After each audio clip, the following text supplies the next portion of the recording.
Hey everybody, welcome back to the channel. Here we have a simple fracture that I have built, and I'm just blasting all of the outside geo, and we have the inside geo. And a common technique used in the industry for fracture is the Boolean fracture after using a Voronoi. What do I mean by that is if I take this box here after using this Voronoi here, we'll do a Boolean fracture. We can actually take this inside geo to fracture this geo. The problem, though, is you'll see immediately we start getting these issues with the geometry. So if I do an exploded view here, you'll see exactly what I'm talking about. And we'll start having this random faces inside of here. Let me turn this off so you can see it better. And it's just not that great. So let's introduce you guys to 3 nodes right now that I use to clean this up.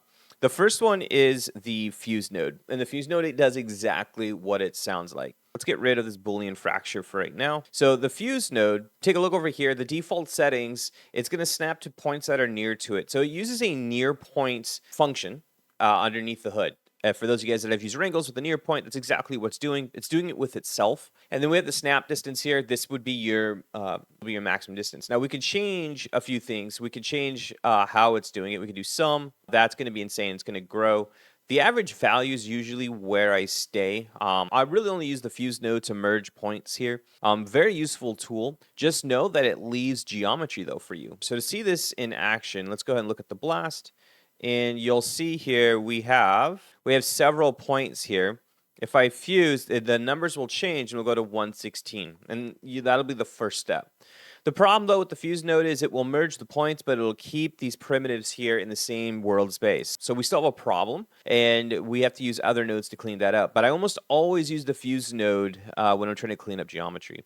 The next node I want to talk about really quickly, and we'll spend probably the most time on, is this clean node here. You'll see that in my geometry, we have a lot of flickering happening, and that's because we have the 2 primitives face to face. But the clean node is so useful to cleaning this problem up. So if I come over here, you'll see that I have a fix overlaps button. Check off the delete overlap pairs, and you'll see the flickering is gone.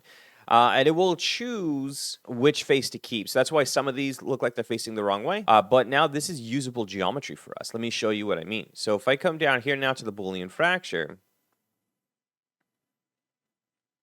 and we do the exploded view, you'll see we no longer have those pieces now in between. And we could do a lot of cool things here with this. So right afterwards, I can do my remesh to add even more geometry to it. So we can do a remesh.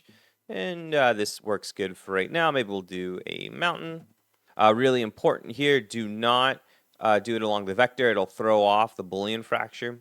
So there we go. We'll just lower this a lot here just to show you guys how this works. There we go. And now I have curved fracture. Now we run into an issue right here. And so a trick I like to do, and I'll show this on the channel later when we cover more procedural fracturing techniques, is throw a bound here. I'll say 0.1, 0.1, 0.1, and then 0.1, 0.1, 0.1. And now we're starting to get the fracture into place. If I lower this noise a little bit, there we go. Now we have inside points that look far more detailed. And we're going to explore this technique in more detail on the channel. Right now, I really want to focus on the clean node and the fuse node. You'll see I also have a poly doctor node here, and I wanted to reference it because it can have its place in your workflows. It's a very powerful node. I use this quite often, but the fuse and the clean node are my favorite too.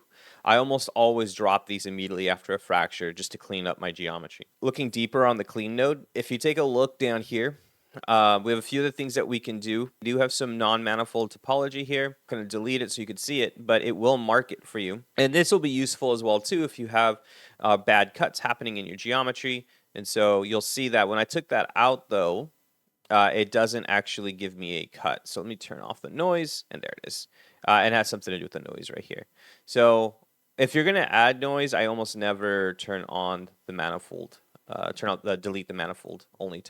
Another cool thing about the clean is you have the ability to actually clean up your attributes as well too. So if we look here, we don't have any attributes. We have name, we have position, name, and the normals. If I come down here though, you'll see we just have the position. So this is a good way deleting a lot of extra data here as well. So the clean is one of the most powerful nodes to have in your tool bag, and I really wanted to showcase to you guys the power of these 2 nodes here. And so cleaning up your geometry. Now the poly doctor like I said, definitely has its place. We'll actually probably do this after the fuse.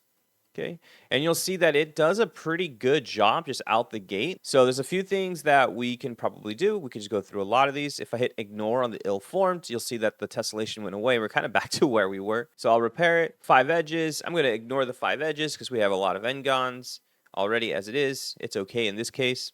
And you'll see that we actually have something pretty similar. So you'll see that it's pretty much the same thing, right? So it's almost identical. So here's the poly doctor, and here's the clean. So like I said, the poly doctor definitely has its place. I find the poly doctor to be a little bit heavier when I use this, but it does get the job done. And to kind of prove that case, so here is the poly doctor, and then here is the clean. So both of these work, but you'll see the clean only has a few parameters to be used here, whereas the poly doctor has a lot more. And in this video, we're just cleaning up primitives. In future videos, I'll probably end up showing you guys how to use the poly doctor to clean up your geometry here. The fuse, the clean, and the poly doctor, I encourage you guys to play with them in future projects so that you clean up your geo, maybe solve a lot of headaches. Let me know if you guys find this helpful. If you guys want a node library, let me know in the comments, and I'll start to get to work on that right away.